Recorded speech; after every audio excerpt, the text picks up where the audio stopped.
Hello, this is Monis Asgar, community health officer Kishanganj. और हम हाजिर हुए हैं एक नए एपिसोड्स के साथ, मेडिकल लड़का के ब्रांड न्यू एपिसोड्स के साथ। तो आज का टॉपिक है,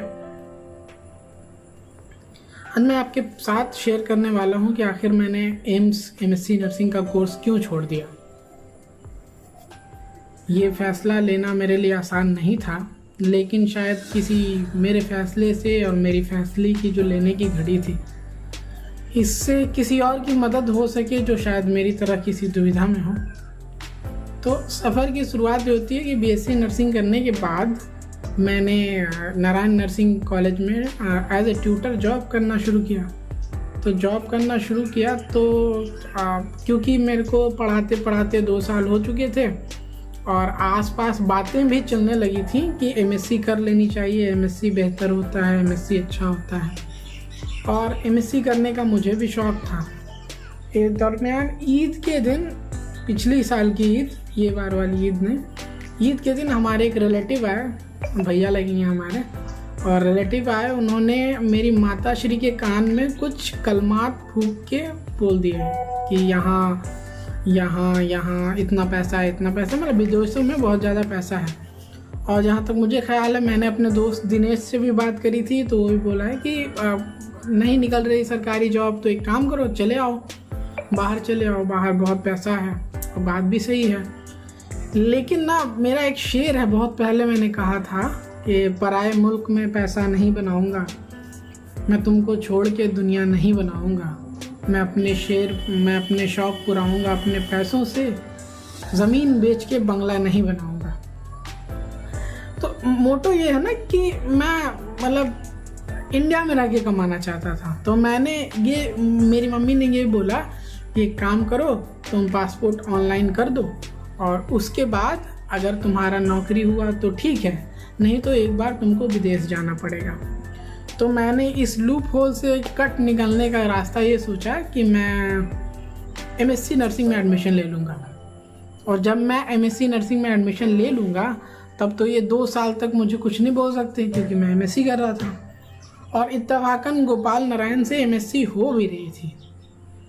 तो बात चारों तरफ चलने लगी। मुझे लगा कि पिछले सेशन में अगर मुझे एडमिशन मिल जाता तो मैं गोपाल नारायण से आज एमएससी कर रहा होता। फिर मैंने सोचा कि एमएससी जब करना ही है तो किसी अच्छे कॉलेज से करेंगे, क्योंकि मैं प्रिपरेशन के मूड में था ना, प्रिपरेशन कर ही रहा था। तो सेम वैसे ही सवाल आते हैं प्रिपरेटरी वाले। तो मैंने सोचा कि एमएससी मैं कोई अच्छे संस्थान से करूँगा और अच्छे से पढ़ लिख के करूँगा, रेगुलर करूँगा एमएससी। क्योंकि आपको भी पता है, बिहार और देश के तमाम भागों में ऐसी भी एमएससी हो रही है कि एमएससी नर्सिंग ग्रेजुएट्स हैं, लेकिन उनको एमएससी का एम भी नहीं पता। तो ये भी बहुत बड़ी दिक्कत थी। तो इस सब करके पिछले साल करीब, पिछले साल नहीं, इसी साल की तो बात है, अप्रैल से आगे पहले मैंने एमएससी नर्सिंग एंट्रेंस का फॉर्म भरा। और एंट्रेंस का फॉर्म भरने के साथ साथ तो एग्ज़ाम देने दिल्ली पड़ा था सेंटर। तो एग्ज़ाम देने दिल्ली गया। वहाँ दिल्ली मेरी एक सिस्टर रहती है, उनके घर पे रह के एग्ज़ाम दिया। और एग्ज़ाम देने के बाद इत्तफाकन जिस दिन रिज़ल्ट आया, उस दिन हमारे एक डिपार्टमेंट में एक टीचर थे, दिनेश, राजस्थान के टीचर हैं। तो दिनेश सर ने मुझे पीडीएफ भेजा और बोला कि सर देखिए आपका रिज़ल्ट हुआ कि नहीं। तो फिर मैंने अपना नाम देखा पीडीएफ में, तो मेरा नाम था और रैंक करीब थी, ज़्यादा थी रैंक। फिर मैंने सोचा कि इतनी सीट पे मिलेगा कि नहीं। इत्तफाकन पहली काउंसलिंग में भी मेरा नाम आ गया।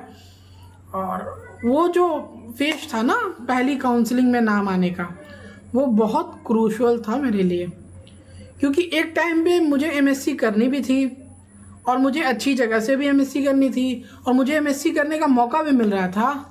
पर मैं गोपाल नारायण सिंह यूनिवर्सिटी को, या यूँ कहूँ कि नारायण नर्सिंग कॉलेज को छोड़ना नहीं चाहता था।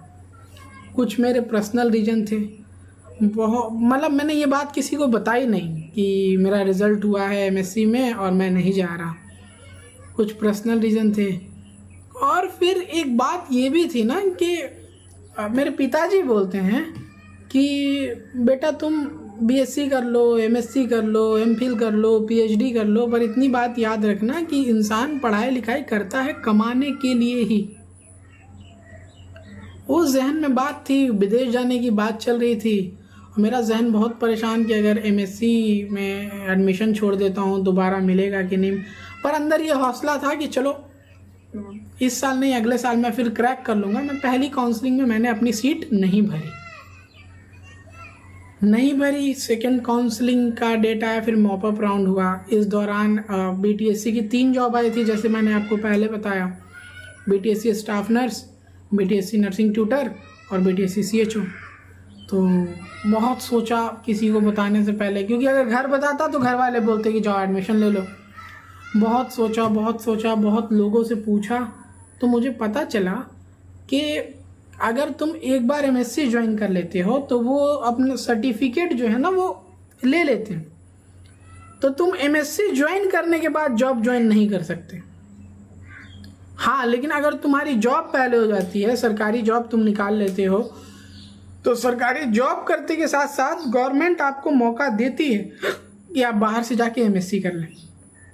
और अगर सेंट्रल गवर्नमेंट की जॉब है तब तो वो सैलरी भी देते हैं। बिहार गवर्नमेंट की जॉब में सैलरी छोड़ के आपको एमएससी करना पड़ेगा।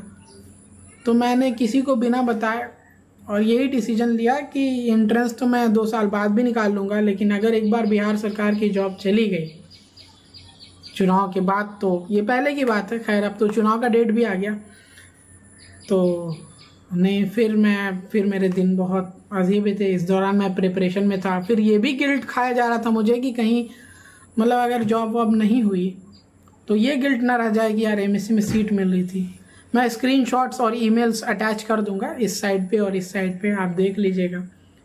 फिर एक दिन लास्ट राउंड की काउंसलिंग के लिए 3 अगस्त को बुलाया मुझे, 3 अगस्त को एम्स दिल्ली में ऑफलाइन काउंसलिंग के लिए, और मैं नहीं गया क्योंकि मेरे को दिन पूरे करने थे। 6 तारीख की मेरी आउटगोइंग थी, आउटगोइंग मतलब फेयरवेल था 6 तारीख का। मैं नहीं गया 6 तारीख को, मतलब फेयरवेल भी ले लिया। इस दौरान घर पे बैठा, इत्तफाकन सीएचओ का रिज़ल्ट आ गया और मैंने सीएचओ ज्वाइन कर लिया। मेरे इस जर्नी में सबसे सीखने वाली बात ये थी कि मैंने सोचा कि यार जॉब ज़्यादा इम्पोर्टेंट है, समझा। एमएससी करना है और अभी भी मुझे एमएससी करना है, पर एमएससी के लिए अगले साल फिर देंगे एंट्रेंस और निकालेंगे, और अच्छे से निकालेंगे। एक बार तो देखे पता भी चला ना क्या चीज़ें पूछी जाती हैं, क्या चीज़ें नहीं पूछी जाती हैं, तो मुझे पता भी चला। और एमएससी मैंने एम्स छोड़ा, और मुझे तो था कि ट्यूटर का नौकरी आ जाएगा या ट्यूटर का वैकेंसी आ जाएगा या सीट आ जाएगी, मुझे तीनों में नाम लाना था। सीएचओ तो मैंने ज्वाइन कर लिया, तो जाहिर सी बात है इसमें रिजल्ट हुआ ही था। स्टाफ नर्स में भी मेरे अच्छे नंबर आ रहे हैं और मुझे ज्वाइन करना था ट्यूटर, तो फिलहाल मैंने सीएचओ ज्वाइन कर लिया ताकि मैं बच जाऊं विदेश जाने से। बस यही मेरी कहानी है जो मैंने सोचा कि आप लोगों के साथ शेयर कर दूं कि आखिर मैंने एमएससी क्यों छोड़ा। तो ये कारण था एमएससी छोड़ने का।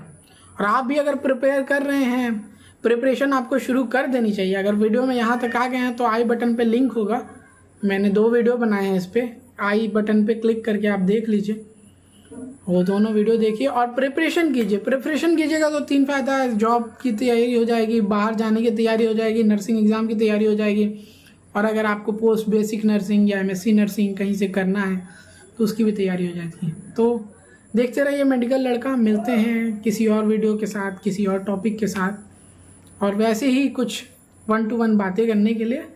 तब तक के लिए keep learning, keep growing. This is medical लड़का नर्स।